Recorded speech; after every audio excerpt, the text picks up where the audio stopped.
All right, all right, all right. All right, all right. All right, all right, all right. I don't know how to fucking. What up? It's your boy Jerry Wheeler here, but you already knew that. What's going down? Welcome to the Jerry Wheeler Podcast. Thank you for tuning in. This is the Jerry Wheeler Podcast, Monday, May 22nd. I almost said January. I don't know why I almost said January. It's May. It's been a crazy, crazy month. It's been a crazy year.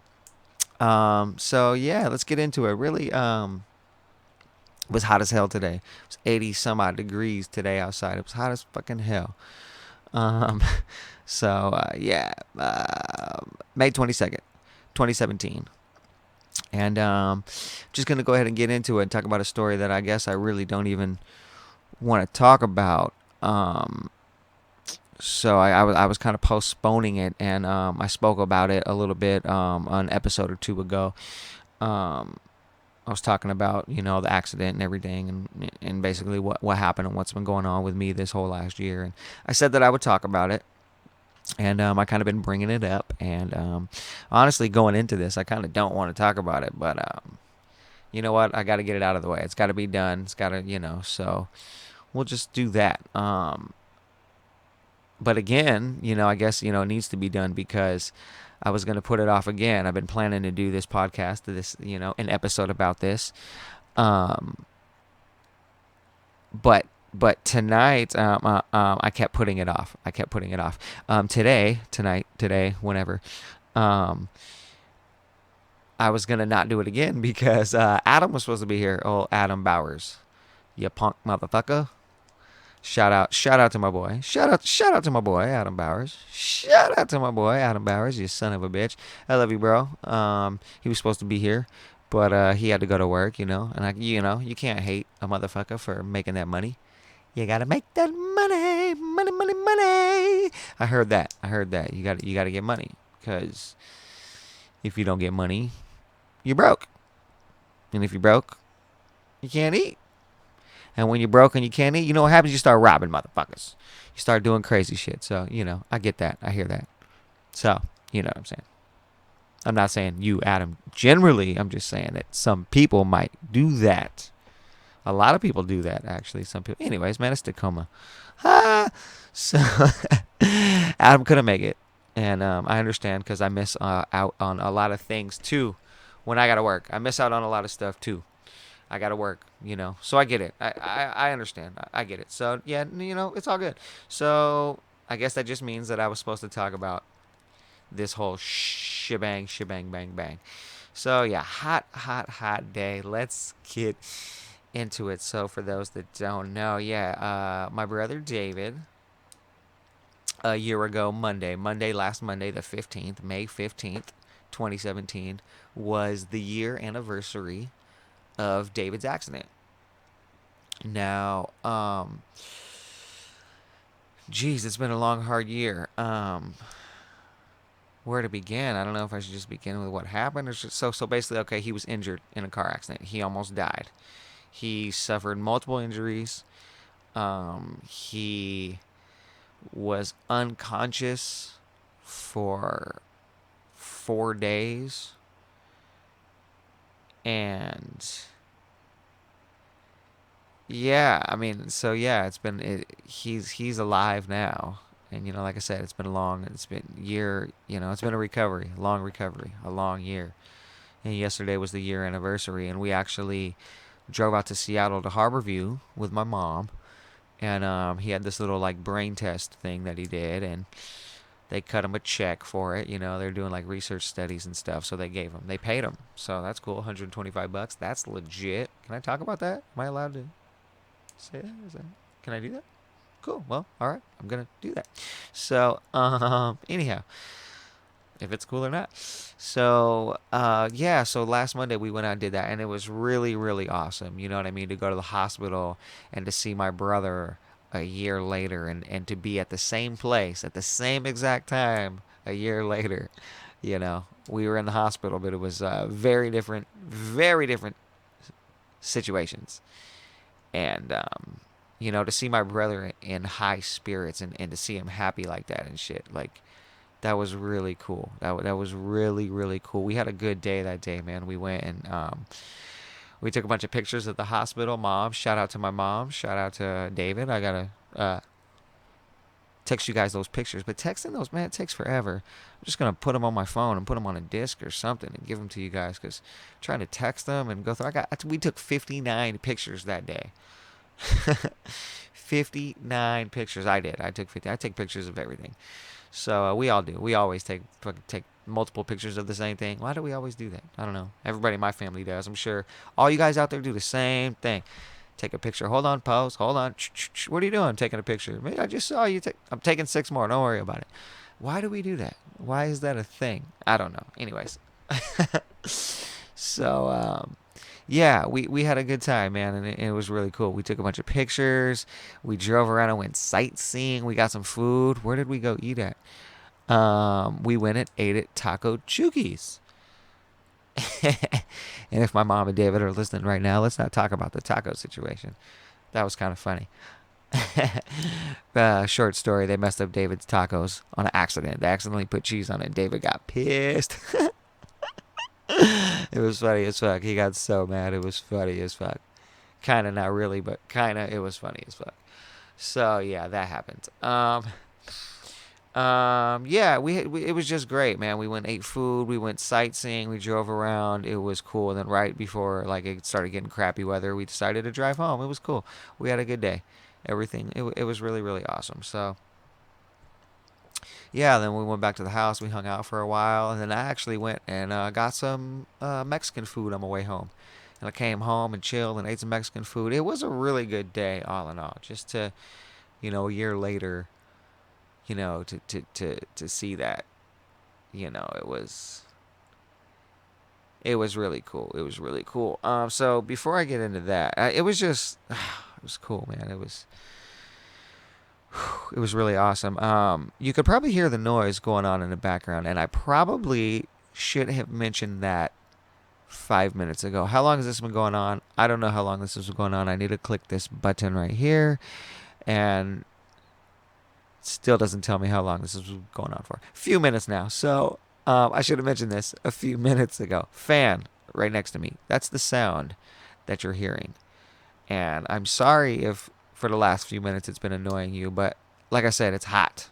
I mentioned it was hot, and I guess I just forgot to mention that the fan is going. And that's a noise that you're hearing. It's fucking hot.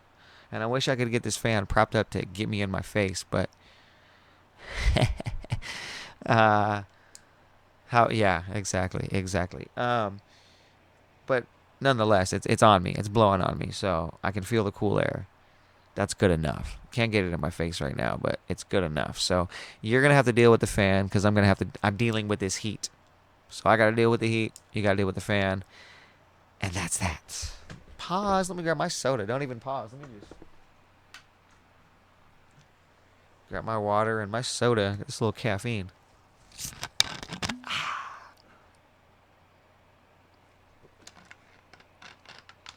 So I mentioned Adam.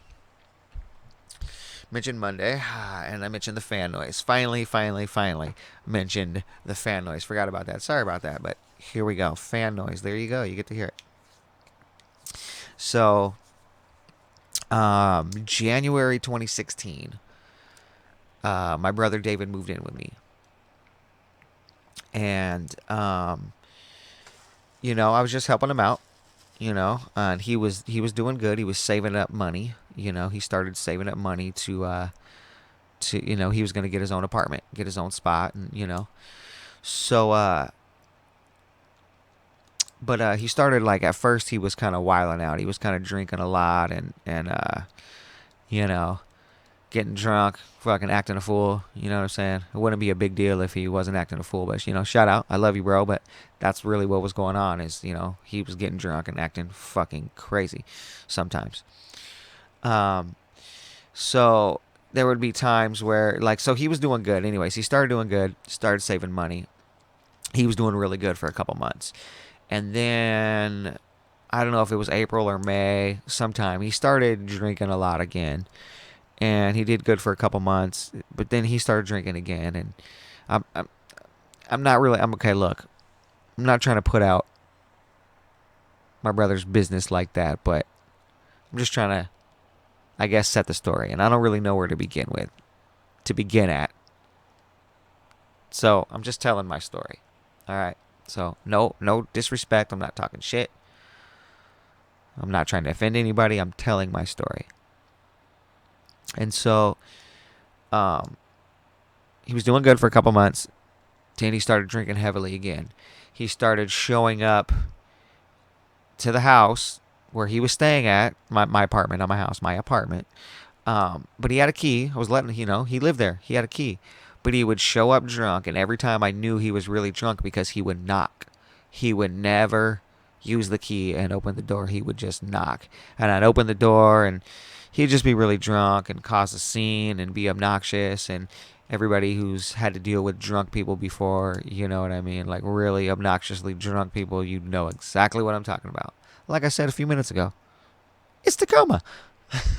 Shout out to Tacoma. So, shout out to liquor and alcohol. Um, so, uh, so, yeah, it was like Saturday night. Like, he used to always, like, he would fucking get drunk. Like, it'd always be like a weekend night thing. We worked together at the Harmon. Fuck the Harmon, by the way. We used to work together, and that's another episode. We'll talk about that later. Like not later tonight, like later in another podcast, like later, you know what I mean? Later, later. So, so we're gonna be bumped. So we're just getting right into it. So, yeah, it was a weekend thing, and so, May comes around, and this particular May, they had just switched David's schedule that weekend. And he was, in fact, I think it was supposed to switch following, the following weekend, but they switched it early, a weekend early. So Saturday night, I showed up for work, and it was May 15th. And like I said, there had been a few nights where David wouldn't come home until 2, 3 in the morning, sometimes later, 3:30, pushing 4.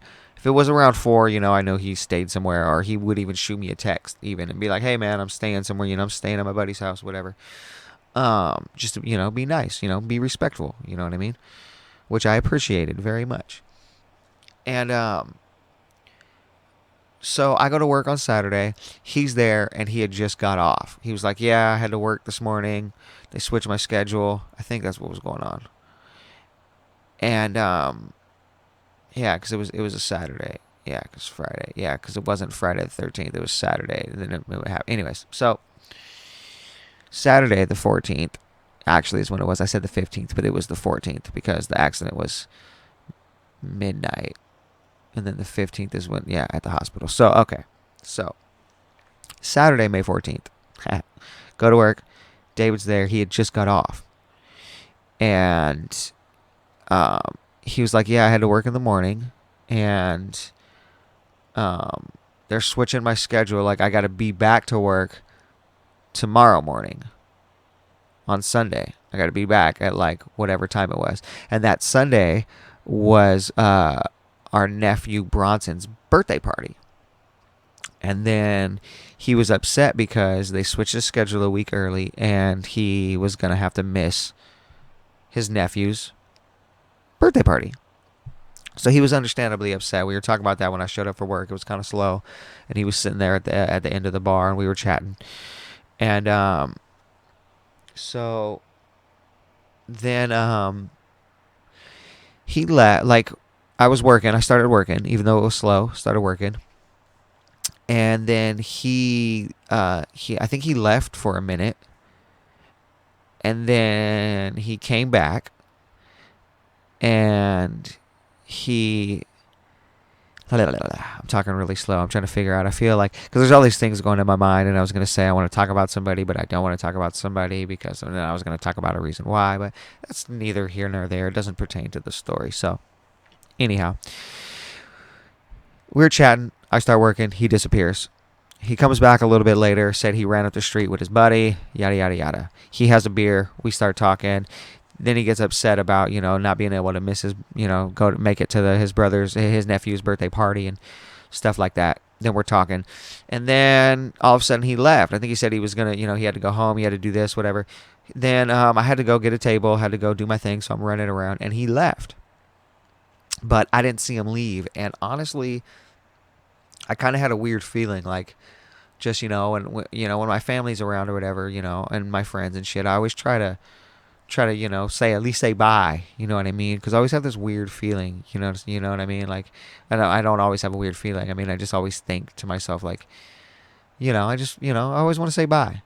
You know what I mean? Sometimes, when you don't say bye to somebody, you're like, oh, I didn't get to say bye. And I just thought it was weird that he disappeared and he left. He was upset, I think, obviously, understandably. And he left, and I just had this weird feeling. I was like, oh, man, he left. That's weird. I hope he's all right. Okay, cool. And then I had a long night at work, and I got off, and, working in a restaurant, long hours. I hate cooking. I don't want to cook. I don't want to, I want somebody to make food for me. Long, stressful night. I don't think I got home until, I don't think I left the building until 2 in the morning or something like that.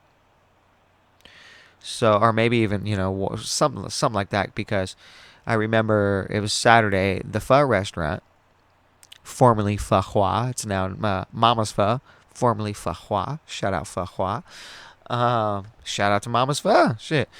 You know what I'm talking about, for those that know what I'm talking about, over on in Lake Hood, South Tacoma Way, like 92nd, South Tacoma Way, 97th, who knows? No, not quite 97th, 95th, 94th. Who cares? It doesn't matter. It's good as fuck. You know what I'm talking about. Good as fuck. Dad joke for you. Dad joke. You know what I'm talking about. So, okay. So I get off work from the Harmon. I live in University Place. I get off of work. 1 second.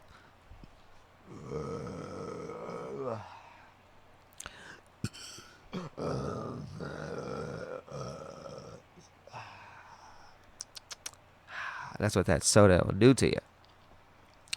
So I get off work. I go home. I'm hoping David's there, asleep. That's another thing. He's got to work in the morning. Not trying to cook. There's every excuse I can make to why I just go get food, because I'm fucking lazy. I don't want to cook for myself. I work in a restaurant. So I go get to-go food. So I went and got some pho to go. I go home. David's not there. I'm like, oh, okay, cool. It's like, I think, it must have been around 2 in the morning, a little after 2 in the morning. So I come home, use the bathroom, get out of my, change my clothes, get fresh. Get fresh just means change my clothes. I didn't take a shower. I fucking stripped my fucking work clothes off, fucking put on some fucking jammies, got comfortable, set my pho up, went to my room, got my laptop out, set my laptop up, got the HDMI, plugged it into my TV. Oh, hey, shout out to Adam Bowers. Because that TV that I was using and the laptop at that time that I was using was both of those I got from Adam Bowers. So, yeah. So, in fact, at this point, I might have even been using my Xbox to stream at this point. I don't know. Either way, I think it was my laptop. Yeah. So, I got a movie all set up, right? So, get home, use the bathroom, change my clothes, get my food set up. Yeah, I remember because I had to get a stool and the laptop. It was a setup, right? So doing all this shit, and then get my little tray. I got a food tray, like a little TV tray that you would sit at the couch with and eat. Get everything set up. Now it's pushing 4 in the morning, so I could have got home around 2:30. It was pretty late, so I remember it was pushing 4 in the morning. I remember looking up and I was thinking to myself, David's not home yet. Okay, word. So I have everything paused. Like I got my food ready. I got my bowl of pho. Like I always get it ready. Like I put all the ingredients in, and then I take the this is the pho trick for you guys. People always wonder what to do when they get pho to go. If you don't have a pho bowl, because I lost my pho bowl, I had to actually threw it away. But I have a big bowl that I use, a big mixing bowl, a big glass serving bowl, ceramic glass, not ceramic, but a big thick glass bowl. Anyways, I get home, I dump all my ingredients in there and mash the noodles, and not mash the noodles, but break up the noodles real quick, get them all in there, get everything all good, and then I take the bag that it came in, the plastic bag, and I wrap that over the bowl, cover it up, and I tie it at the bottom. So the bottom of the bag is at the top of the bowl. I wrap it over, and then at the bottom of the bowl, I tie the bag in a knot, and I just let it steam and soak in that bowl, and it'll stay. And you can even cover it with a t-shirt. It'll stay hot like that for a while, a long while. So I do that, get the movie set up. I remember going to the kitchen even, so I got the movie on pause because like I'm gonna go home. I'm gonna, you know what I mean. I just fucking took a bong hit even, like I'm ready. You know what I mean. Finally, I'm home. It's been an hour and a half. It's 4 a.m. I remember getting everything set up, paused. I'm like, all right, cool.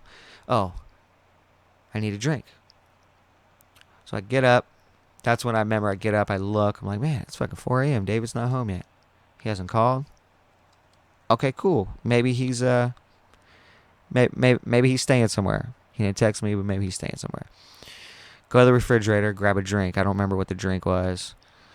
Soda. I think it might have been a can of ginger ale, even from Whole Foods. I don't remember what it was. Shout out to Whole Foods. So I'm walking back into the living room from the kitchen. And right as I walk around the corner to the right, making the little right around the wall, around the stove, and I'm walking, I hit the living room table right there, right at the living room table, and I had a little computer chair, and it's actually the chair that I'm sitting in now, and I would pull that up next to the couch, and I would set up my food tray and eat like that. That's how I had it set up. So, and my phone, I think my phone was actually on the living room table, the dining room, the living room table, little whatever they call it. So all of a sudden when I walked in the living room, my phone rang. Right now it's 4 a.m. and I am in a habit of not answering phone calls that I don't know. That's just what I do. And I've been burned too many times. But again, here's the situation. I thought it was weird. My brother left without saying anything at work. Then it's 4 a.m. I was just thinking, that's weird. He's not home. Maybe he's staying somewhere. So then, right as I'm walking in to sit down in my chair, I don't even know if I had sat down in my chair. Maybe I had either just sat down or I think I was about to sit down. My phone rang. So I'm like, oh, okay. So I pick it up from the table, pick it up. It's a number I don't know. I'm thinking to myself, should I answer this? And it rang a couple times. And I'm like, well, shit, actually, maybe it's David. Maybe he's out somewhere. Maybe he's somewhere. Maybe he's out acting a fool. First off, maybe he lost his phone. Maybe he's calling somewhere because his phone died. He needs a ride home. Then I started thinking, okay, well, fuck, maybe, anything could be going on right now. It could be somebody calling me, telling me to pick him up, whatever. So I'm just like, I'm hoping it's David. So pick up the phone. And this lady is like, is this Jerry Wheeler? I'm like, yes. And she says, yeah, this is so-and-so here at Harborview Hospital in Seattle. And, I believe I'm here with your brother, David. I believe I have a relative of yours here. It's your brother, David, is what she said. And I'm like, what? She's like, yeah, your brother, David, was injured in a car accident. And he is here at Harborview Hospital. He was just brought in. And I'm calling you to tell you about him. And I'm like, David? She's like, yes, David Conrad. You're Jerry Wheeler, right? I'm like, yes. She's David Conrad. That's your brother, right? I'm like, yes. She's like, he was here. He was just brought here in Seattle. He was injured in a bad car accident. And I'm like, my brother doesn't drive. What? I think that's where I was confused because I think that's what I said to begin with. I'm like, what are you talking about? I'm like, Seattle? Why was my brother in Seattle? He doesn't drive. And she's like, no, he wasn't driving, but he was a passenger in a car. and he's here at Harborview, and I start asking questions. Who's he with? Because then I realized, it dawned on me, about a week or two before this, he had met some girl and was hanging out with her. She lived in Seattle, and he had caught a bus out there to go see her in Seattle a few times. So now I'm thinking, like, fuck, he's out in Seattle. Is he with this girl? So I'm like, who was he with? What's going on? She says, I don't know. He was brought here by himself. He was in a car accident. I'm like, what is going on? She's like, okay. She's like, I don't know. I'm just a doctor here. I'm just trying to tell you. She said, look, when somebody comes in, our forgive me, pardon me. She said, when somebody comes in, we don't try to figure out how it happened or why it happened. Our main objective is to fix them, is to help them and make sure they're okay. So your brother's getting help right now. I'm like, okay. She goes, I'm going to put you on the phone with a doctor. And I'm going to... Sorry. Getting ahead of myself. I might be too close to the microphone. Sorry if it's loud. Sorry. So, yeah, so I'm like, my brother doesn't drive. She's like, yeah, he was a passenger. I don't know who he was with. I said, what? Why was he in Seattle? What happened? She said, it happened in Tacoma. And I'm like, what? She said he was in an accident in Tacoma and he was brought here to Harborview in Seattle. Now I'm getting worried. Because, you know, when somebody gets fucking brought to Harborview, airlifted to fucking Harborview, you know, shit's bad. So automatically I'm thinking life-threatening. I'm like, did he get airlifted? She's like, no, he was brought here in an ambulance. He didn't get airlifted. He was brought here in an ambulance. And she starts to console me. She starts making me feel better. She's like, I'm like, why? What's going on? How bad is it? And she's like, look, all I can tell you is I don't have any questions. Again, we're just here to help. We'll figure out the why later. We're just here to help. Tacoma was overcrowded, is what I can tell you. They were overcrowded. They didn't have enough staff. So he was immediately brought here to Harborview where he could get immediate help. She said, I'm going to put you on the phone with a doctor. He's going to tell you what's going on. And then I'll get back on the phone and I'll answer questions that you have. I'm like, okay, cool. So the doctor gets on the phone, and I'm actually wondering if I have a picture on my phone or if it's on my computer here.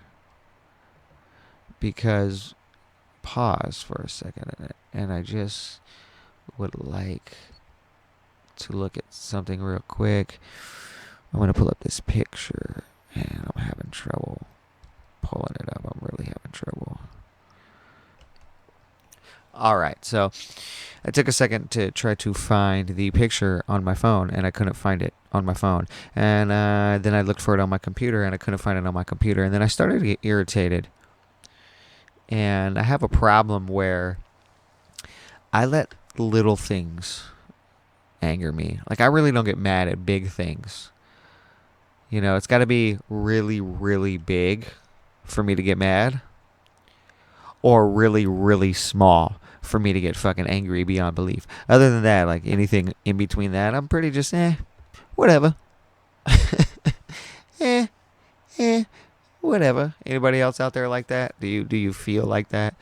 Like, you know, as long as it's, you know, nothing super crazy, I'm fine. But for some reason, the tiniest little fucking shit sets me off. And then I started realizing that. And I was like, So I can't find the picture. I know I have the picture. And if I don't have the picture, you know what? I have the paper. I saved the fucking paper. So let me sip this caffeine as if I need it. Do I sound like I need it? All right, back at it. All right. So let's get back into this story. There Jerry was, alone in his living room, feeling desolate.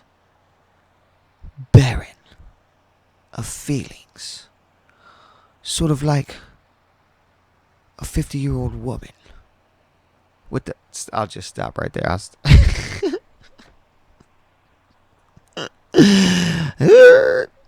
I don't want to do a hot take. Start making a bad joke. Have motherfuckers emailing me, being upset. Did you hear what he said? All right. So, I don't even know where I was after that. So, doctor calls me. Lady calls me. Yada, yada, yada. Doctor gets on the phone. She said, he'll tell you the injuries. I'll get back on the phone. You can ask questions. So the doctor begins to tell me David's injuries. He says, hi, my name is Dr. Such and Such. Can't remember. Probably wrote it on the paper. I already mentioned that. This is... So your brother David, these are his injuries. And he starts to tell me his injuries. And I'm just like... I don't know how or why I had a pen and a paper just sitting right there. But I just was like, as soon as he started talking to me, I just grabbed a paper and started writing everything that he was telling me. So then it was weird because I talked to the doctor who just examined him, and they were calling me to tell me all of his injuries and how freaking severe and dangerous it was, and like, we need to get there, basically, is what was going on. And basically they're fixing him. So what was weird about it was when we got to the hospital, I was mentioning things that were wrong, and some of the nurses and some of the doctors at the hospital were like, oh, we don't know yet. And then up like forever, my family was like, oh no, I guess that wasn't right. Like, he had a broken rib. And one of his ribs was broken. And then like later on, my mom and everybody was like, no, I don't think that happened. Nobody ever mentioned that. I don't think that happened. And then when I've been taking through this whole process, when I've been taking David through his checkups, we went and got a list. They had printouts. I think they sent him even a printout of all his injuries. And one of them listed was a broken rib. And he was like, holy, he was reading it at home one night. We were sitting there. He was laying in bed. I brought my bed into the living room. Anyways, so I'm sitting on the couch. He's laying in the bed. And he was like, holy shit. I don't want to make it sound like we were laying in bed together. I took care of him, but we ain't that close.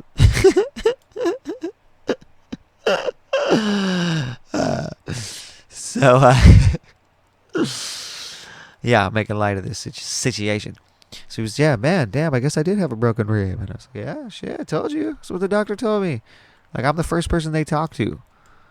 I'm the first fucking person they talked to. Apparently, I thought that was the first person they called, which was stunned me. But apparently they called mom first. They found mom. I mean, he may have had a paper with him that said, in case of emergency. Or they looked at his, no, because I guess his phone was ruined. So yeah, I think that's what happened. So, and my name must have been on there. I don't know. They called my mom, and apparently they left a message with her. I think that's what they told me on the phone. Yeah, they were like, yeah, we called your mom. We left a message with her. So the doctor's telling me all this stuff. I'm writing everything down. I just so happened to just reach out, grab a paper, write everything down. And I'm just like, fuck. Like, I didn't know what to do. I didn't know what to do. And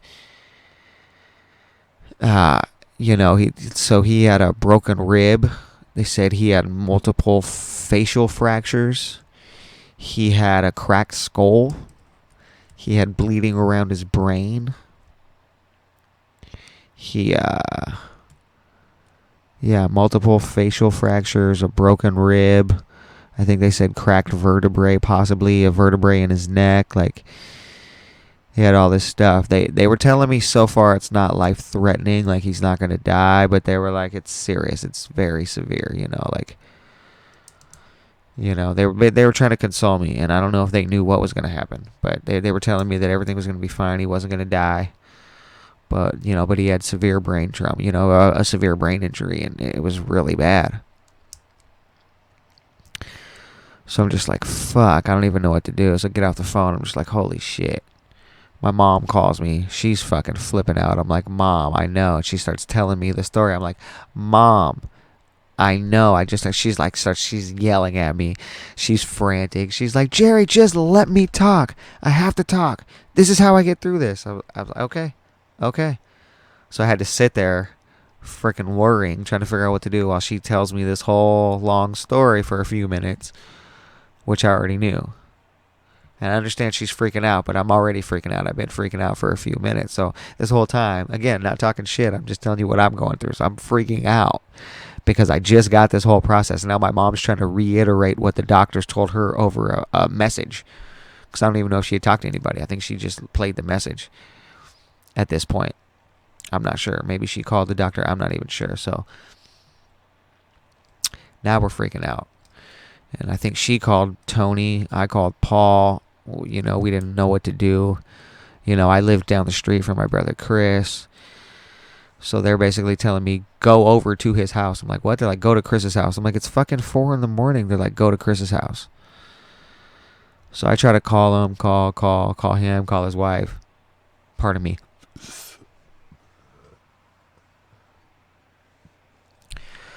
Call him, call his wife. They don't answer.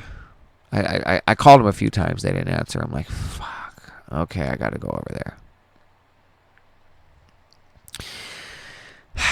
So, I'm trying to figure out how my mom even. Somebody came and picked up my mom. So, anyways, I go to Chris's house. He lives like 5 minutes away from me. 3 minutes away from me at the time when we lived in University Place behind the Whole Foods where I would go every day. So went to Chris's house. It's 4 some odd in the morning. I'm knocking the door. They're like, who the fuck is it? Basically, I had to knock, wake them up. The dogs are fucking barking. The 2 dogs, the little yippy fucking dog. R.I.P. Little fucking, what was his name? Milo? Malo? Palo. R.I.P. you little yabby fucking loud ass annoying ass dog. R.I.P. He was my nephew's best friend. So shout out to my nephew Junior. Shout out to your loud ass yabby ass annoying fucking dog. He's barking. My brother answers the door like, what the fuck, dude? He lets me in. I'm like, hey man, David was in an accident. But the whole time, basically, his whole family had the flu. They all had the flu. So it's, you know, it's Sunday morning. They were knocked out. They're all trying to sleep. They got fucking flu medicine, you know. They on that lean. No, I'm joking. That syrup. That's what I should say. The syrup. No, they all had the flu, and I didn't even know that. They were all sick, and they had been sick for like days. So, you know, he was kind of pissed at first, you know, that I woke him up, and he's like, oh shit, what's going on? Like, I think he like actually came to and woke up. Like, what's going on? And they're just like, fuck.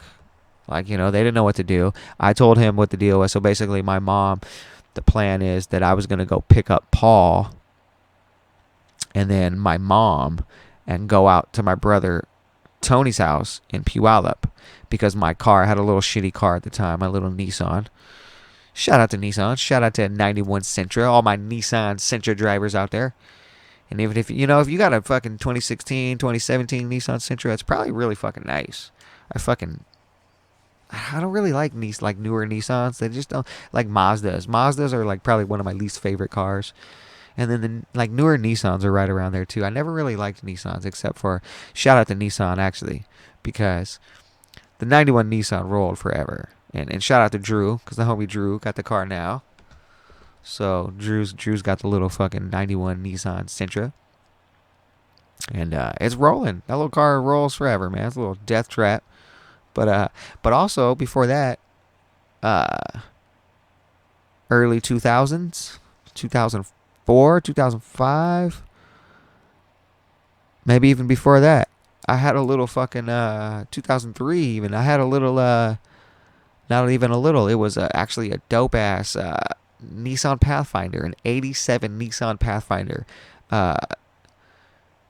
2-colored. It was two-tone. I don't know. It was like gray and navy blue, and it was like the SE, the sports edition. It was super fancy, man. It had a sunroof, had a freaking big tire in the back, had like metal cages in the front and the back, big metal grill cage style. Like it was dope as fuck. Big tires, like it had they put like some big ass tires and rims on it, not like you know like nice rims. Like it was dope, dude. It was fucking dope ass fucking Pathfinder. Like missed that car. Shout out to 87. Shout out to all my 87 Nissan Pathfinder drivers. I know you love those cars.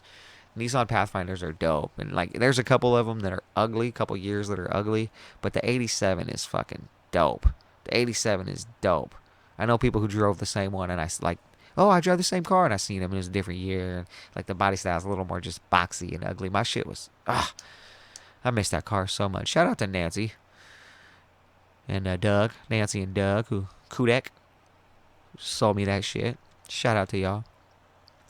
So my Nissan, my night, but anyhow, even though the Nissan was running forever, it basically wasn't gonna go to Seattle and back. It was, I was kind of iffy on that. It was super sketchy, and I don't think my mom even wanted to drive to Seattle. And honestly, I didn't want to drive to Seattle. I purposely wouldn't take it to Seattle because it was scary, or to long trips, or just a little town runner, little in-town joint.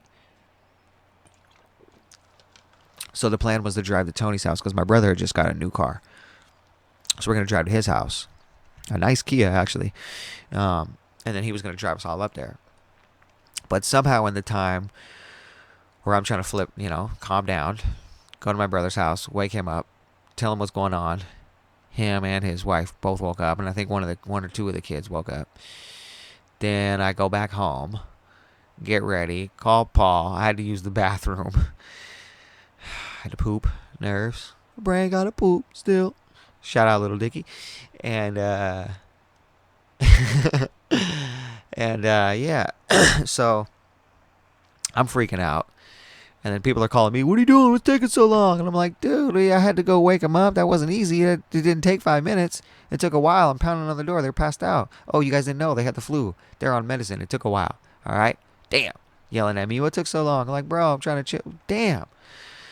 So by the time I had picked up, done all that, woke up Chris, went back home, grabbed everything I was going to need because I was like, I'm about to be at the hospital for a day or two. So I just pack a bag real quick, go pick up Paul. By the time I pick up Paul and I'm driving out, we were like halfway to Tony's house. Somehow my mom had somebody pick her up that early in the morning and drive her out there. So she got out to my brother's house, and then my brother Tony, his girlfriend, drove out there with her daughter. So by the time I get to Tony's house at like 5 in the morning, maybe 5 in the morning, around 5, something like that. Because at this point the sun was coming up. When I got there, it was like getting light outside. It was light outside. My mom had already left to the hospital by the time we got to Tony's house. We're like, what the hell? But it was only a couple minutes. He was like, yeah, mom just left a couple minutes ago. Like, what took so long? I'm like, bro, I live in University Place, so I went 20 minutes north to go pick up Paul, to go 20 minutes back south, kind of. Well, I live west, so I live 20 minutes away from Paul. So not only did I do the wake up Chris, that took forever, but I live 20 minutes away from Paul. But now Paul's house is 30 minutes from Tony's house, so that's an hour right there. So, I mean, it took a while. So by the time we got there, yeah, he's like, dude, mom just left a few minutes ago. Park the car, we get in, we jump off, we take off. Tony's driving like a fucking maniac, BT dub. Shout out to my brother Tony, I love you. Driving like a fucking maniac. But I get it, we're all freaking out. So this is stuff that's going in my mind. This is stuff that's going on in my mind. Now, I don't know if it's right or wrong, and I don't know if it was just the way that I was dealing with it, but around this whole time, I'm starting to think of stuff that's funny. By the time we get to the hospital, in my mind, I was really like starting to work on a routine even. Not a routine, but jokes, if I did have a routine. Like, just the way that people look at things, the things that people find important at certain times. Small petty shit. And I was doing it too, and maybe that's why I was critiquing other people who were doing it. Because that's a lot of times what happens when you have a gripe or something, or you complain about somebody. A lot of times it's something that you're doing yourself and you don't realize it. Anyways, I'm not trying to get all psychological on you. So, back to where I'm at. In my mind, all psychological, in my mind. So we start heading to the hospital. Like I said, everybody's freaking out. Tony's driving. He even started he doesn't really show emotion. He was like crying on a drive there and for a minute. And that's a little, that can be rough. You know what I mean? So yeah, we're just freaking out. You know what I mean? Like, fuck. Get to the hospital, find my mom and Marlene and Abril, and aka my brother's girlfriend and her daughter, in case you were wondering. And so we're just waiting. We're playing the waiting game. We got to go through the fucking hospital. And it's nasty. Like, that was my first time going to Harborview. And they brought us in through the emergency room. And they brought us in the fucking waiting room. And the fucking waiting room at Harborview Hospital looks like a 1984 Greyhound bus station. That is exactly what it fucking looks like. Whoa, it got hot there. Hot take. Got loud there. It looks like a 1982 Greyhound bus station, dude. That's what it looks like for real. You know, like, it looks fucking terrible. And so they send us in there and it's fucking dirty. And you know, old sanitary Jerry, old germaphobe Jerry, fucking sitting in there like, damn. And then there's like, on top of that, it's fucking 5 some odd in the morning. It's pushing 6 in the morning. Like, there ain't nothing but crackhead and bums in there on Sunday morning trying to get out of the cold, trying to fucking get some drugs for their addiction, dude. It was terrible bums and drug addicts and crackheads in that motherfucker, dude. Annoying ass motherfuckers. I was like, oh my god. In fact, I started starting a Snapchat in my mind again, trying to make light of the situation, trying to look at shit that you know, people think is funny and shit, certain times and whatnot. Excuse me. Soda, man, give me the burps. So yeah, this we're in there just waiting. We're all stressed out. We're all freaking out. Everybody's got looks of disgust on their face just because we're all freaked out and now we're creeped out and now we're grossed out and top of all this other mental shit that we're dealing with. You know what I mean? Just seeing that shit can just fuck with you. And we got a past with that shit. You know what I mean? Like, my mom used to work in a soup kitchen. Like, she was like the office manager of a soup kitchen. Like, we seen way too much of that shit. We grew up rough, motherfucker. You heard podcast number 1. We grew up rough. I probably didn't even get into the details. We grew up rough, motherfucker. So we're all just in there like, fuck. This shit is terrible. And then there's this fucking bum dude in there. And I honestly, the whole time, maybe it's just me, but in my mind, I'm thinking like, they're kind of treating us like we're fucking assholes. Like, we're like, bro, we're in here for like some serious shit. And I feel like they were kind of looking at us like, not the bums, the hospital folks, the hospital employees. I feel like they were looking at us like, these motherfuckers, what are they doing? There was this fucking dude in there, tweaked out of his fucking mind. He was high on something, dude. He was just playing the drums on his chest, like, no order, no fashion, no pattern, no rhythm, no nothing, just beating on his fucking chest, all obscure. It was just 2 hands on his chest, but it sounded like a little kid banging on fucking pots and pans in the fucking kitchen. It sounded like somebody trying to teach themselves to play drums. Shout out to my brother David. He's good now. Shout out to This Is His Story. It sounded fucking, it was annoying as fuck, dude. It sounded fucking terrible. And it was obnoxious as fuck. And after sitting there looking at all this shit in my, you know, looking at all this shit, thinking about all this crazy shit in my brain, about like, in my mind, about, you know, what makes people, you know, like I said, like, serious situation, serious as fuck. And I'm over here just looking at shit like funny style, like, what is going on right now? What is everybody like? So I'm about to start a Snapchat. I don't even know, like, everybody started Snapchat. Start a Snapchat. I hadn't started one. I was about to start one right there on the spot because I was like, I gotta record this video and I want people to see it now. I'm not going live on Facebook. I'm about to fucking record this dude. So I started doing a Snapchat, and then right when I was doing a Snapchat, they finally come out. David Conrad's family, whatever they said. They opened the doors and brought us into this other little hot ass stuffy ass room in this hot ass stuffy ass hallway. We're all in this fucking room. There's me, my mom, Paul, Tony, Brill, Marlene, and there was more than 6 people there. There had to be more because it was fucking hot and stuffy in that motherfucking, man. I know more people came. I think Jen was there with her kids too. It was stuffy, dude. It was stuffy and crazy and cramped and hot. And that's when they were like trying to tell us, and I was like, hey, I think he had a broken rib. No, I don't think he had. Come on, man. I talked to the doctor. I talked to the fucking guy who fucking looked at him, the guy who assessed him, and then they assessed him, and then they fucking called me, right? So after calling my mom, I'm not special, just on the list. of people to call in a fucking emergency. So you goddamn right I'm special, you son of a bitch. So, so yeah. So took us a while to see him, and we were there for hours. You know what I mean? We were there all day. You know, I didn't go home for. I was up for a long ass time. And now, mind you, I woke up Saturday to go to work. I think roughly, 1 or 2 in the afternoon because I worked at I think Saturday. I worked at 5:45 that day, that night, that evening. So I woke up at 1 or 2. I think it was around 2 to get ready. Actually, I was trying to sugarcoat it. You see that? See that? I was like, 1 or 2. It could have been 12:45. I think it was actually more like 2. And I woke up at 2. Shout out to all my noon sleepers, all my late afternoon sleepers, my into the early evening sleepers. I could sleep to 5 o'clock if I could.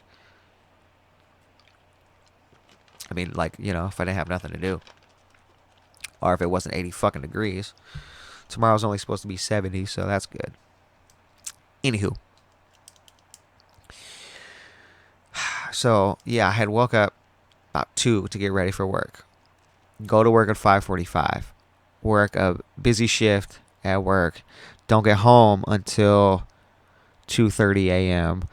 Finally at 4 a.m. I'm finally sitting. I hadn't even eaten. I'm finally getting ready to eat food. And then I get the phone call at 4 a.m. Now I'm at the hospital.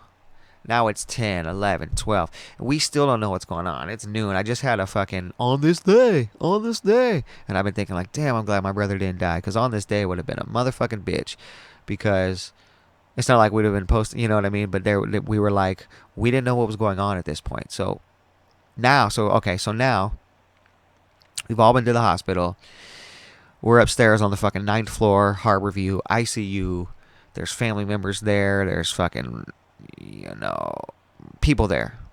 And nobody knows a fucking thing. We don't know what's going on. And we had finally, toward later on in the morning, 10, 11, somewhere around there, we start putting on Facebook, because we're concerned we still don't know anything. All we know is he was in a car accident with somebody in a car in Tacoma, and he was so badly injured that he had to be fucking transported to Harborview. So we're all just scared, and this whole time we're thinking, we're all still thinking he's going to die. We don't know what's going on. He's got fucking bleeding around his brain, a fractured fucking skull, multiple facial fractures. He's passed out. He's fucking, I don't know if it's in a coma, but he was passed out. He was passed out. And so, they inundated him. They put him in an induced coma because he was so fucked up. So they're trying to heal him and shit. So letting him rest or whatever. So that's all we know. And it was in Tacoma. And he's so bad that, he had to go to Harborview. So, again, we still don't know, what's going on. So now we're on Facebook. We're trying to post on Facebook. I had a Facebook post on this day.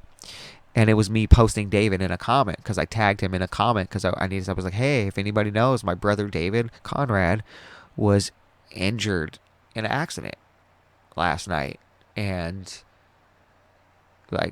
who was he with? We need to know. Is anybody else hurt? Does anybody know anything? Is anybody else having, somebody needs to tell us something. And there was another girl he was hanging out with. Fuck you, you bitch. I texted her because the week before he showed up to home very drunk, was hanging out with this girl. So I was like, hey, were you with David? She's like, no. So I don't know what's going on. I don't know how to get a hold of the other girl. So, or no, I think I did get a hold of the other girl who was in Seattle. She was like, no, I haven't seen David. I wasn't hanging out with David. I haven't seen him in a while. I think that's what happened. Nobody knows anything. Nobody knows what's going on. So you can imagine we're all fucking freaking out. And then now I'm trying to replay all these things that start happening and actually how weird it got. So I'd been up for all, and I don't even know if I went home that night. I think I did go home that night. I think. I can't remember. Anyways. So I think I stayed the night. And anyways, so we don't know what's going on. We're all still trying to figure shit out. We're posting shit on Facebook. Then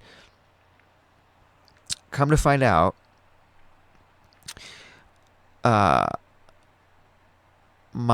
we have a family friend who called me, and the family friend said, check this out. I don't know if you know this or not, but I'm a nurse for Pierce County Jail. And I was like, I didn't know that. She said, this morning at like 2 a.m., a young kid was brought in on a DUI. And he was like severely fucked up. Like drunk. Like really, really drunk. And the cops who brought him in were pissed. This is what she's... This is what my friend is telling me. And, yeah. So, she said the cops are pissed. The cops who brought him in are fucking pissed. Because... They were pissed. Because they said he injured somebody in a wreck. He injured multiple people. Like 3 people in a wreck. There were multiple people. And... From, this is the area that it was in... This is what it sounds like. It sounds like it was the guy that hit your brother. So, we're just like, okay. So, I mean, clearly, so David doesn't drive. So, all we know is he was passenger, got hit. He was passenger in a car accident. That's all we know. So, she starts telling me this. And she's like, yeah, like, it sounds like it.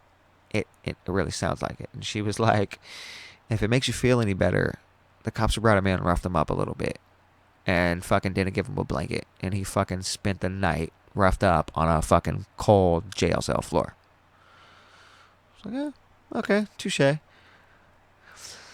So that's a family friend who happens to work there. Another crazy part is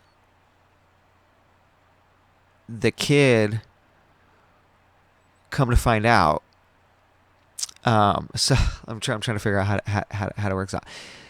The kid who got caught, the family friend who just told me about the kid who got caught.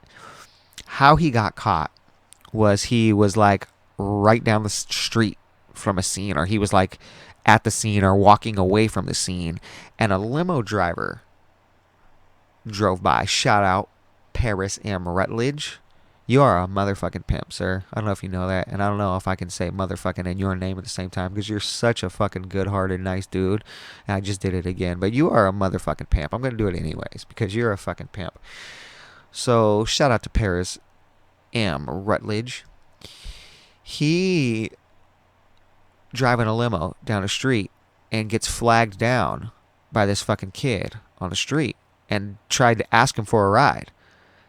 He sees the accident, sees this kid. He's like, dude, like, you need, like, no, I don't, like, you need to. So he follows the kid. He calls the cops, I believe. Somebody calls the cops. I'm not sure, because there was multiple witnesses. So, in fact, what happened is somebody else called the cops, I believe. The cops show up to the scene. And, yeah. So, the guy who sees the kid, who fucking is like, dude, you're trying to run from a fucking accident. He may have called the cops. I'm not sure. I'm trying to sugarcoat the story. Like, I know what's going on. Like, I don't want Paris to get backlash. But how are you going to get backlash for calling the cops on some fucking asshole who fucking caused a hit and run and almost murdered 3 fucking people and like severely injured 3 fucking people and tried to run from the scene? You're a fucking asshole. No shout out to you, you stupid fucking son of a bitch. You're a dumb fuck. If you drive and you're intoxicated, you don't get a shout out. You get a big fucking fuck you. I'm sorry, I'm getting all serious right now. Like, if you get fucked up and you drive home, you're a fucking asshole. Now, look, everybody I know goes to dinner. You have a glass of wine with dinner. You have a drink, whatever. That's still dumb. I'm not going to condemn you for that because I've done it myself. I don't do that anymore, and never would I do that. Especially because I'm driving a new car that I'm fucking paying for. Never on earth would I do that. Never would I want to endanger anybody's life or try to put anybody through half of whatever my fucking family went through in this situation. And the worst part is that there's families, people, somebody who's listening to this right now who have gone through worse, who have been through a lot worse than what I've been through. And I'm just having to deal with it. I wasn't even the guy who was injured in the accident, or any one of the people who were injured in the accident. And I'm not the guy who caused the accident. The guy who caused the accident is going to be fucked up. You know what I mean? It's just, I would never want to do that to anybody. So get your fucking life together.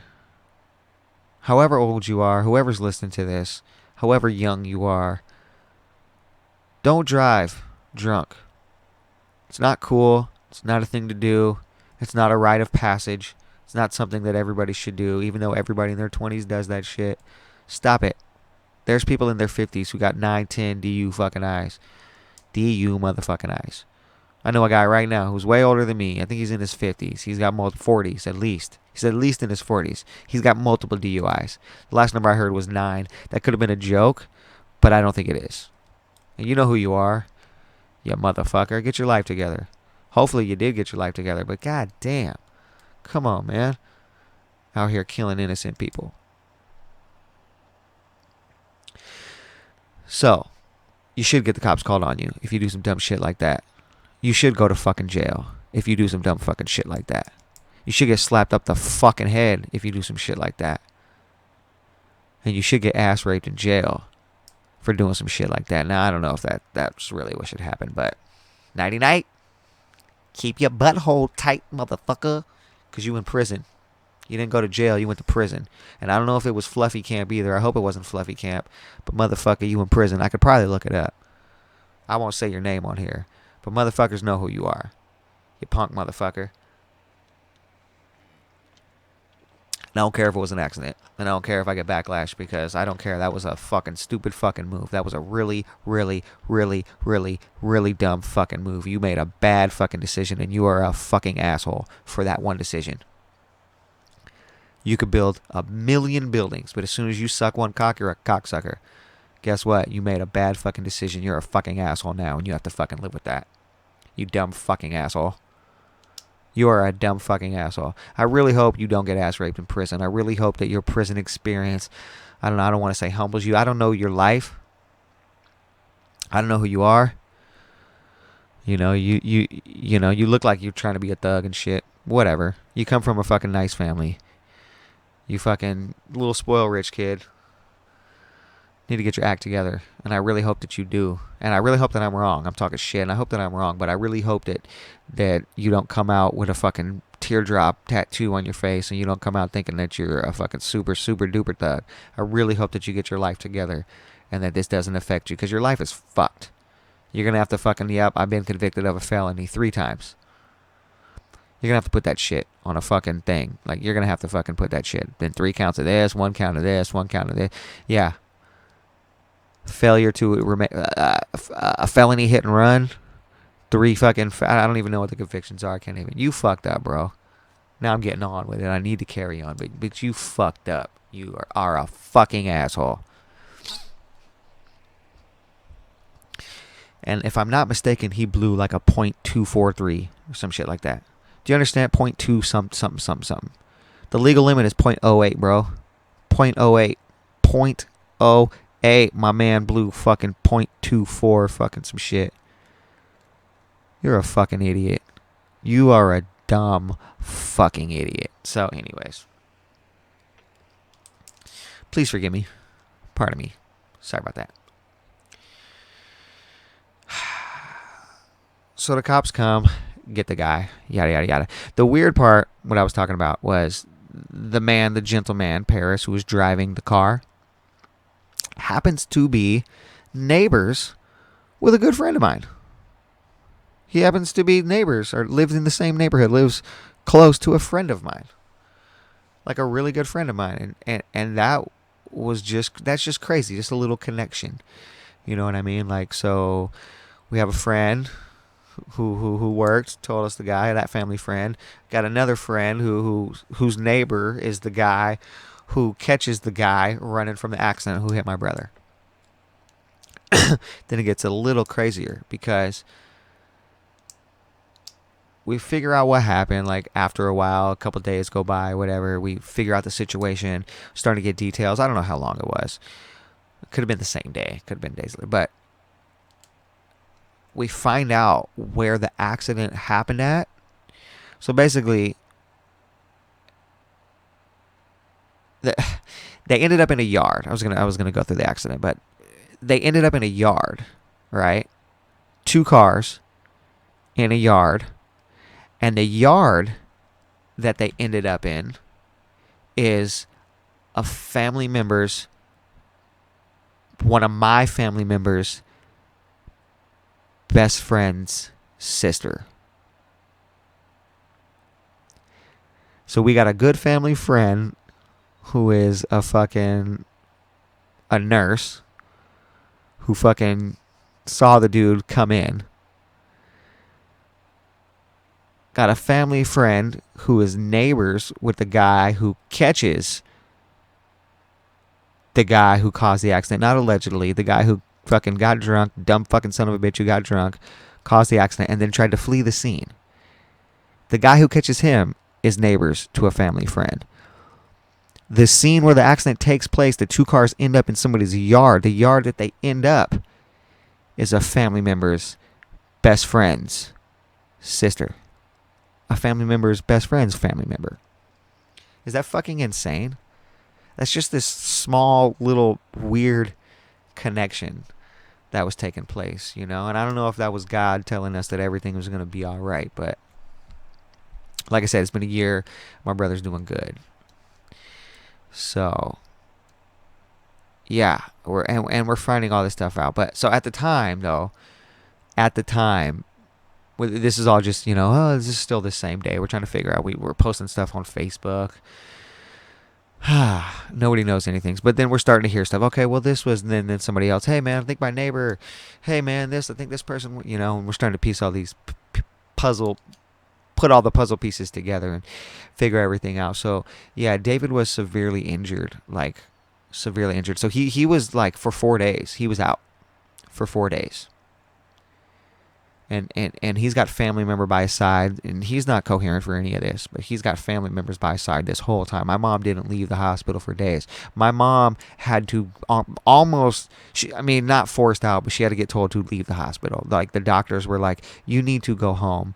Like, you've been here too long. You're not sleeping. This isn't good. Like, we understand you love your son, but there are other family members here, ma'am. We're worried about your health, and we don't want to have to admit you to the hospital because you have a nervous breakdown, or, you know what I'm saying, you can't take care of yourself, and you're starting to have bad health or issues because, you know what I'm saying, whatever, you're dehydrated, whatever, anything can happen. They were like, go home and sleep for one night, please. Please, you have to. Your son is here. You have a family member here. Nobody's going in. Like, he's going to be covered the entire time. Go home and get some sleep. And it was rough. That's what happened to me the first time they told me to go home. I'm like, no, I'm not going home. They were like, bro, somebody's here. You need sleep. You have to work. You can't just, like, not go to work. Remember that. Like, you're going to have to go to work. And that's one of the hardest things. And I had a friend. Shout out to my boy Peter Christman. Shout out to my boy Peter. I'm just saying everybody's government names, all first and last. I don't care. This is all love right here. Except for you dumb fucking son of a bitch. And I didn't say your name, you dumb son of a bitch. There's a few dumb son of a bitches whose names I haven't said in this, who I refer to as dumb fucking son of a bitches who need to get their fucking lives together. And I haven't said their names. So anybody that I love, your name will be said.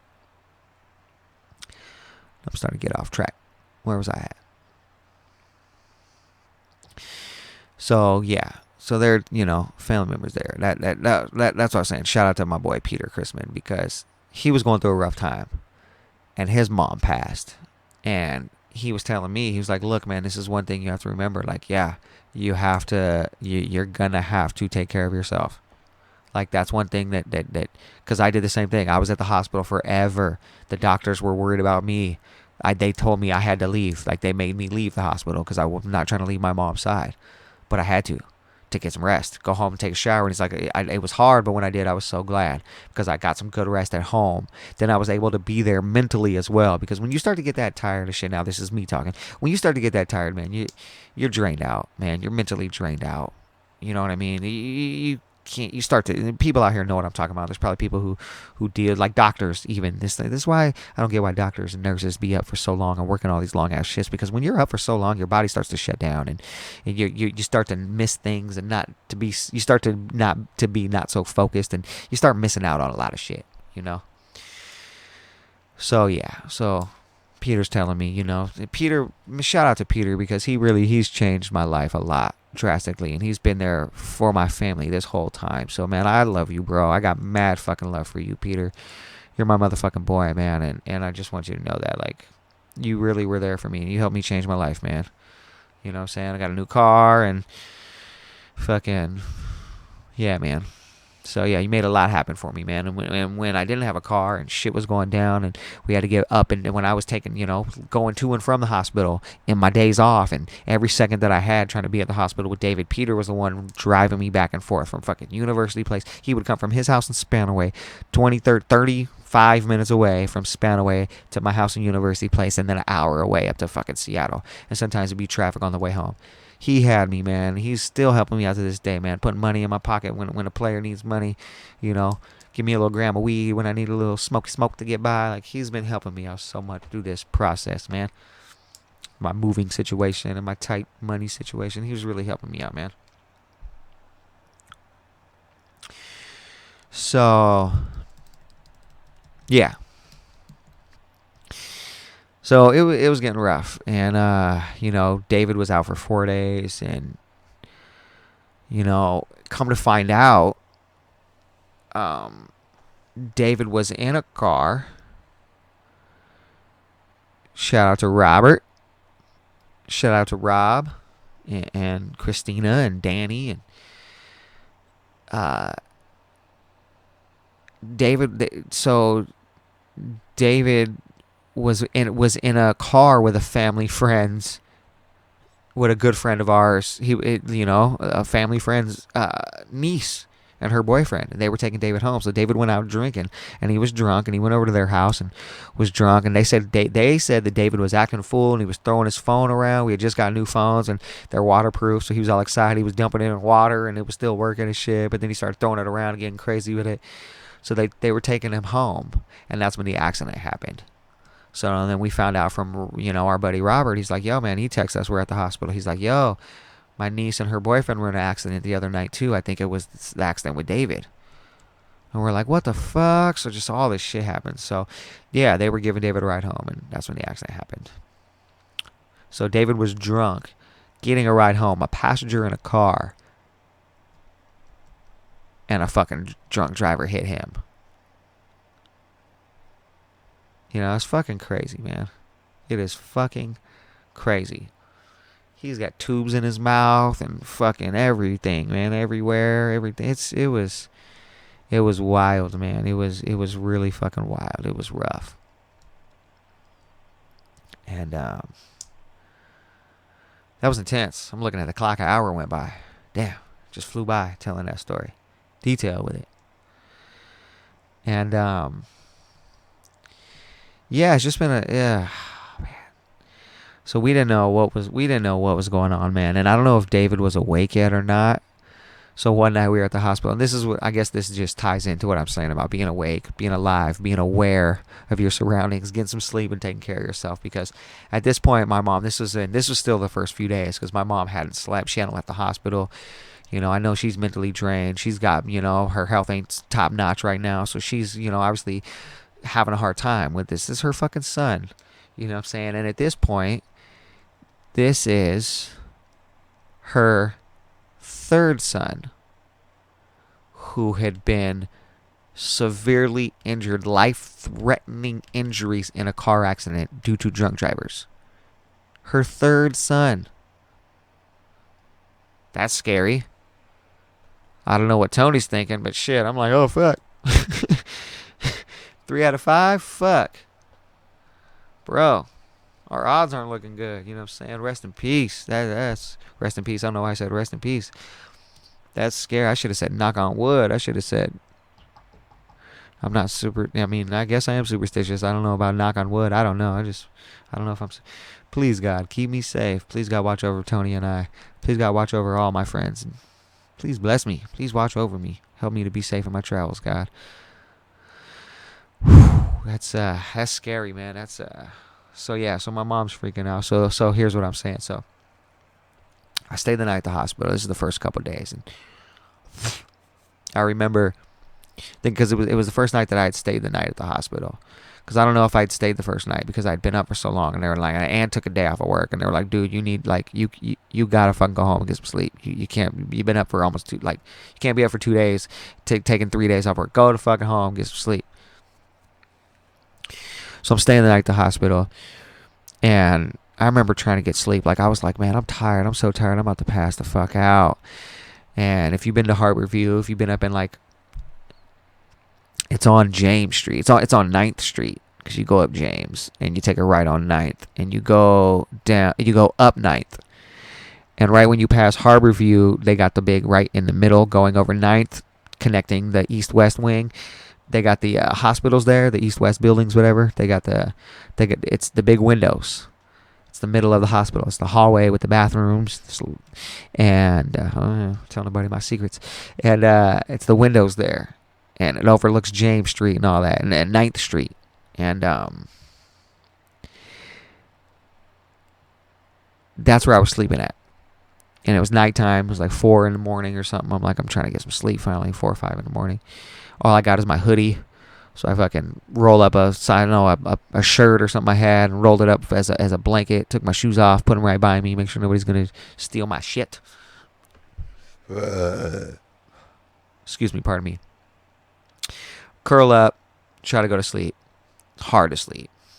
Toss and turn in hard-ass floor. It's been a long time since I slept on a fucking floor without a blanket and comfortable. It was hard. So anyways, it wasn't real. Anyways, there's other shit going on. That's why I couldn't sleep, really. Mentally draining. Just crazy. And plus, probably because I was so tired I couldn't sleep. You ever been so tired you can't sleep? Yeah, I'm starting to feel it right now.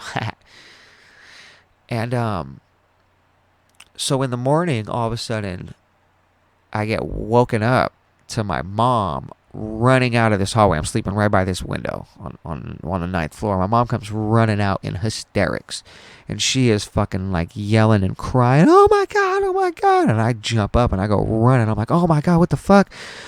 Heart pounding. That's how I get woken up in the morning after sleeping for a couple hours in the hospital with my brother. So you can imagine, I wake up, I'm like, oh my God. Now, if you don't know the ending of the story, you're probably thinking, fuck, is his brother dead? Did his brother just die? Obviously, you know the ending, so no, that didn't happen. But I'm running out.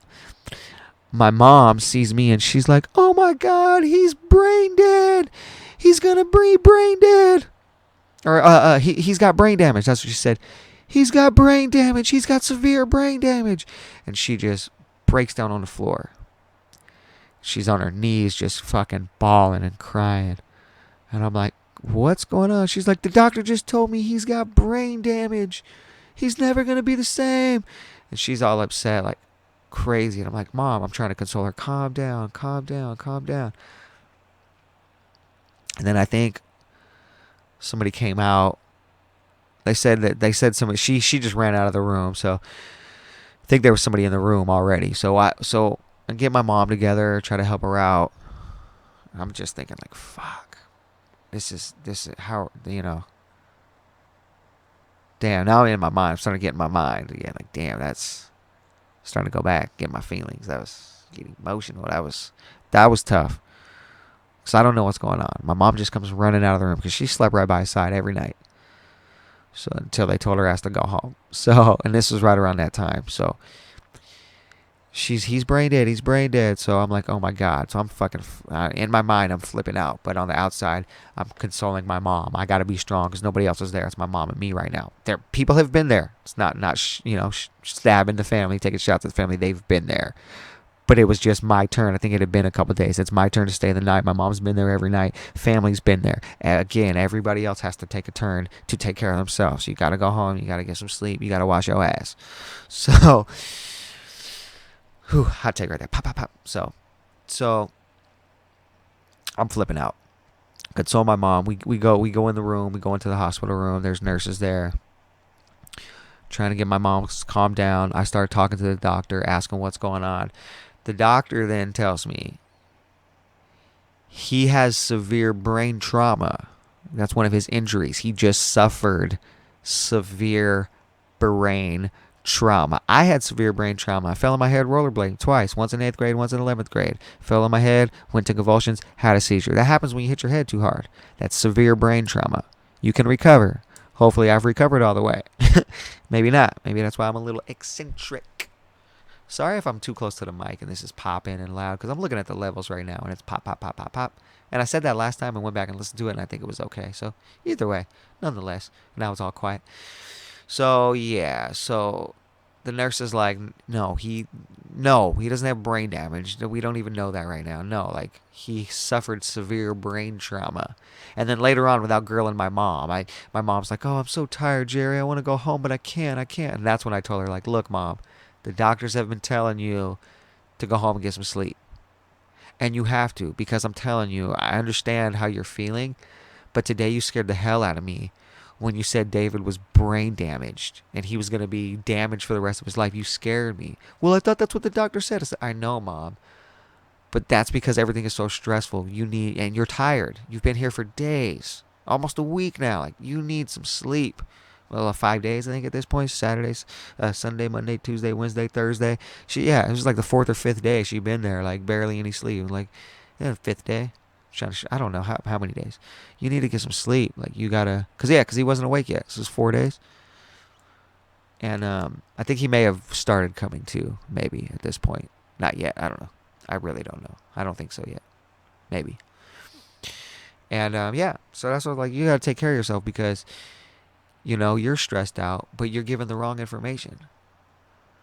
So for a while there, for a little bit, not too long, but for a good couple minutes, which seemed like eternity in my mind, I got woken up to you telling me David's brain dead. So now in my mind, I got this going on. And what happens when people call and now, like, we got a lot of information that we need to figure out, right? We're still dealing with all this. So we all need to be as awake as possible. So we need to take care of ourselves. So Mom, I'm going to be here tonight. Paul's coming. Somebody else is, whoever else is coming. We had a plan. So I'm telling her who else is coming. I can't remember who. But I'm like, when people get here tonight, you're going to have Peter. Peter will take you home. Somebody will. Like, he already told me he would take you. Well, you need to ask him. He already told me, Mom. He told me anytime I need him. And we've been talking about this. You need to get some sleep. We've been talking about this. You remember he's been in the hospital, his situation? He's telling me you need to take care of yourself. He will give you a ride home. We got to work this out. It was stressful, man. And then finally David's coming to, and I'm trying to fast forward. I'm looking at the time, and it's been so. Thank you everybody for listening, and everybody who's here, and shout out to everybody. Real quick though, shout out to my family and all my Peter. You're fucking family, bro. You said it the other day, and I told you that before too. You're family, man. Like, you already know. And so shout out to all my family members and all my friends who have been there through this whole situation.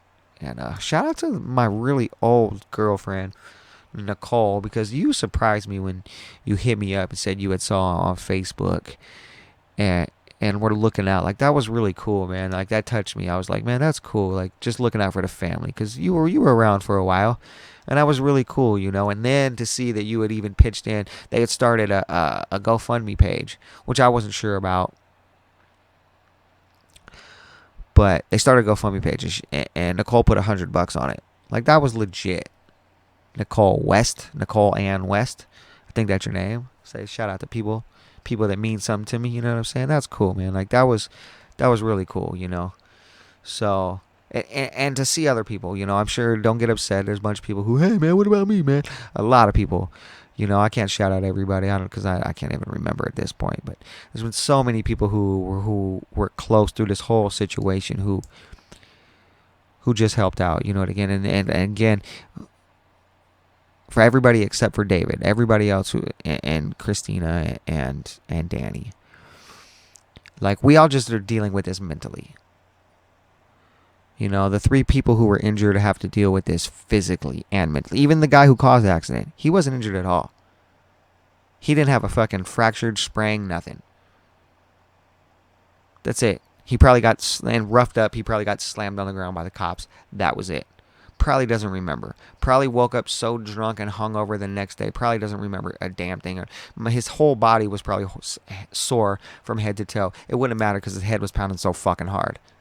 With his blowing a fucking 2.4, fucking .243. You fucking idiot. Sorry.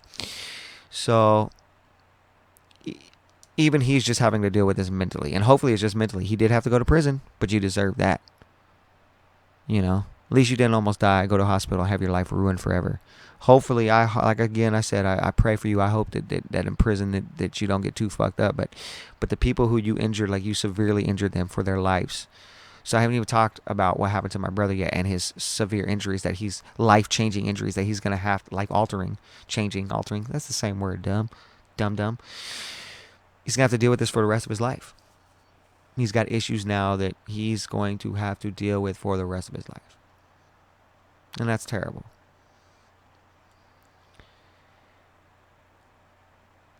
Yeah. Long silence there. That's just, so shout out to everybody. I was trying to even think where I was going with that. There's a lot of people who were here who helped us out through the situation. For David as well, even, I said fuck the Harmon, but even people at the Harmon put together a little card for him. And one of my brother's coworkers, don't even know David, fucking gave him $300. Gave him a card with $300 in it. Like, people were contributing and helping out, man. And that, it just means a lot, man. And, we were trying to show our support as well for Danny and Christina and Robert's family as well, too. Shout out to the boy, Robert Wells. I love you, bro. And, I really hope that your family is okay, too. And things are taken care of, and we're still dealing with it. We're still dealing with the lawyer and David's situation and trying to figure out what's going on. It's rough, man. It's rough. So, David came to 4 days unconscious, 4.5 days unconscious, finally came to, still out of it, when you're that hopped up on drugs. He didn't know what was going on for a couple of days even. Like, once he woke up, you know what I'm saying, we're trying to tell him what's going on and shit. And, he's having a hard time remembering shit. And they're slowly working on him. And I don't even want to get into it. He's back to it, man. He's awake. He's alive. He's back to normal. And just dealing with, not normal because, dealing with that shit mentally and physically, man. That's got to be, as much as we're dealing with it mentally, to have to go through it physically, that's got to be another mental mess, man. That's, and we're there for you, David. We love you, brother, and we're here for you. And you know that. You got family and friends that are here for you. People that got your back. So if shit gets rough, you know who to call. Me, motherfucker. So, yeah. Our mama. Please, God, keep us safe. Please, God, watch over us, man. So, he's back. And so, when he got released from the hospital, they told him, like, look, man, you're going to be bedridden for 3 months. You're going to be on crutches for 3 months. And you're going to wear a neck brace for 3 months. And they're like, what? What the fuck? So, and this is another long story. This could be part 1 and part 2, because part 1 was just, so I'm thinking to myself, like, he's going to be bad. What are we going to do? So that's when, before he came home, in my little 1-bedroom apartment where David was staying with me, I moved everything around, moved my couch, moved everything around in my living room, rearranged the furniture, put it all into one corner, and took my fucking bed out of my room and put it in the living room and set it up in the living room and went to Walmart and bought a cheap-ass air mattress, a mid-grade air mattress, and blew it up and slept on an air mattress for when my brother, so when my brother came home, it would be for him. It's so, because he was bedridden. They're like, obviously you got to use the bathroom. Use crutches to use the bathroom and keep your ass in bed. Don't fucking get up, like, stay in bed, use the bathroom, that's it. It's going to be a while before you get up and start trying to cook and make food, but bathroom, that's it. Lay in bed. 3 months. So I'm like, how's he going to be in my room? I could give him my bedroom, but it's cramped. I got a small bedroom and I have a lot of stuff. So I got boxes, shoes. I got shoes everywhere. So, like, there's just no way he's going to be able to get in my room, navigate through my room with crutches. There's barely any floor space. There's so much that's taken up. So the only logical move was to put it in the fucking living room, give him a central space. It's a few feet from the bathroom. It's a few feet around the corner to the kitchen. The living room's, everything's right there. My little tray table, he used that for a nightstand. I had another little nightstand there. The end table, the living room table, whatever you call it. Everything was perfect. It worked out fucking perfect. My laptop had broke. And that's the whole thing with this. My laptop was broken, so that's why I was streaming the PS4 doing Hulu. And shout out to Nicole. Nicole gave us the Hulu password for a while. For a few months we had it. I knew it wasn't going to last forever. It was too good to be true. She paid for Showtime and no commercials. So we had the Hulu hookup. It was dope. And that really got us through. Nicole, I don't know if you know that. But that, and I'm drawing a blank right now. I'm trying to give your last name to give you a shout out because I love you. I got love for you. That was very, very awesome what you did for us. It really helped David out a lot, being able to just, because I worked a lot, and honestly, people weren't coming around a lot like they should have been to visit David. And I had to work. I had to make money. I had to keep things going, even though I ended up having to move out. And I wasn't doing good with the money, but I was trying to keep David, keep him company and take care of him. He was going through a rough time. Shit was rough, man. It was a rough year. So that really helped us out with the Hulu password. You know what I mean? So I rearranged everything so David could get back to normal. So he would be able to navigate through the house and be able to, like I said, around the corner to the kitchen, right down the hall from the bathroom. Like it was really cool. So down the hall, there was no hallway. It was fucking 4 or 5 steps. Little tiny ass 1 bedroom. It wasn't tiny, but it was tiny. It was small. So yeah, man. So he moved in with me and spent the next fucking few months in recovery in 7 months or however long it was. May, June, July, August, September, October, November, December, January, 8 months. I had to move out in February because it just started getting rough, man. It just started getting rough, and it was just rough. Taking time off of work, trying to do work and Uber and pay the bills. It just got rough, man. I started not being able to pay the bills, man. Started not being able to, not working enough, but like I said, I was trying to spend time with David and help him out, and I'm not trying to make it sound like it's his fault. It's completely my fault. I was just, I don't know, man. It was just been rough. It was a rough situation, man. Super rough situation, and I'm just kind of like, I'm sad that it happened that way, that we had to move out, because David's doing good right now, and I think it would be really beneficial for us to live together. We started to get cramped. We had the 1 bedroom, and it was just getting cramped. And he started to get back on his feet and needing his own space. And now it's even rough because he had to, his situation now isn't so awesome. So it just sucks that it ended that way. And, that we had to move out. It's good. It's so awesome that he's back to normal and he's back at work. And he's painting and he's doing his thing, but it just sucks that we can't live together right now. So I want you to know that, David. I love you, bro. And I did not want to move out, but I had to, man. I mean, not that I had to. It wasn't a choice or an option that I made. I wasn't making enough money. And then and here's another podcast. I put my 2 weeks in at the Harmon, and then they fucking tried to fire me. So they fucked me out of a whole bunch of pay. And then that's when, like, fucking $1,100 at least. You know what I'm saying? I was making $2,000 a month, over $2,000 a month, and they fucking fucked me out of 2 weeks of pay, half of that. So that's another situation. So yeah, so it was just rough, man, and I really didn't want to do that at all, but I could not afford it. And for January, I had to borrow money to pay my rent in January. You know what I mean?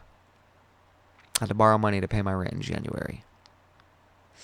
So I didn't want to do that again. And I was actually I actually asked somebody to borrow money to pay my rent in February. And I'm really glad that that person told me no, because what was I going to do? I'm in debt. I'm not making money now. There's no way. I would have just ended up moving in February. And in February, the place where I'm at now probably wouldn't have been opened. No, I know it wouldn't have been, because the person moved back in right after I moved in. Was going to try to move back in. But then I guess it didn't work out. So yeah, it's just crazy. It's just crazy.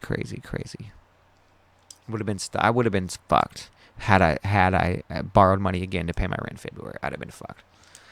But I didn't have to do that. I moved out. It was my only option, and it was very, very unfortunate situation, and it sucks. Really, really sucks. I did not want to do that at all. Sucks, man. So, you know what? I appreciate you guys listening. It's been 2 hours, about 2 hours almost. I'm going to cut it off. I'm going to call it a night.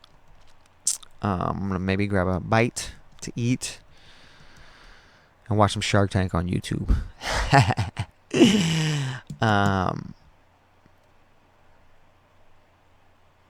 So yeah, I mean, shit. I don't know if there even needs to be a part two. That's what happened, man. Just spent time in recovery and helping him out over the few months. And actually, so it was only 2 months. After 2 months, they told him he could let go of the crutches. You know what I mean? I mean, they told him 2 months. They told him 3 months, but then it ended up being two. And yeah, because that's when I started doing Uber and got the car and yada yada yada yada yada. So we'll get back into it. And today I didn't even talk about some other stuff that I wanted to do. So yeah. Again, it's been 2 hours. I could ramble on forever. I love you guys. I thank you guys very much. Shout out to my brother David. I love you, man. Shout out to my family. Shout out to all my friends who were there for the situation. All my loved ones, my close ones who were there for this last year, who helped me out. Shout out to Brent and Kaylin who let me fucking move in, helping the motherfucker out when the motherfucker's down and out. And I love you, David. I'm here for you, man. And I'm just appreciate everybody who's been here for me and David and the rest of my family throughout this whole year. It really, really means a lot, more than you probably know. Shout out to all my friends and family. I'm going to leave you on that one, guys. Didn't mean to get all serious, but I appreciate you. Appreciate you. Appreciate the love. 3, 4, 5. This actually might be episode number 6. So shout out. Thanks for listening, guys. The Jerry Wheeler Podcast. Episode number 6. You know where to find me. YouTube. SoundCloud. Facebook. Sometimes I'm on YouNow. Sometimes I should have said sometimes I'm on Instagram. Sometimes even less than that, I'm on YouNow. Who knows? Who knows what's going to happen? I'm trying to go more live. Trying to do more shit. Trying to do more live shit. Trying to do more podcasts. So thanks for tuning in. And thanks for watching. I just said where I'm available. So go check me out there. YouTube is the big one. This will be up on YouTube and not so soon. And until then, thanks for listening, guys. Shit, I don't know what to say. I'm trying to go out with a bang and shit. Like, it's just been serious, man. And yeah. Thinking about everything else that's going on, man. Crazy, crazy, crazy. It's your boy Jerry Wheeler here, but you already knew that. A.K.A. J-Dub, A.K.A. J Diddy, A.K.A. Gangster Jerry. Oh, shit. It just got a little more gangster up in here, son. A.K.A. your girlfriend's boyfriend. A.K.A. not that motherfucker. What? Because I don't know who you're talking to. You talking to him? You must be talking to him. You're not talking to me because I'm not that motherfucker.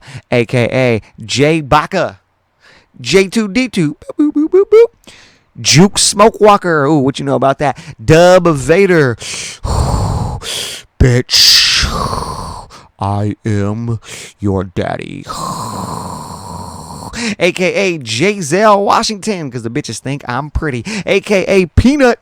A.K.A. Sanitary Jerry. A.K.A. Joseph Bluntington III. I'm out.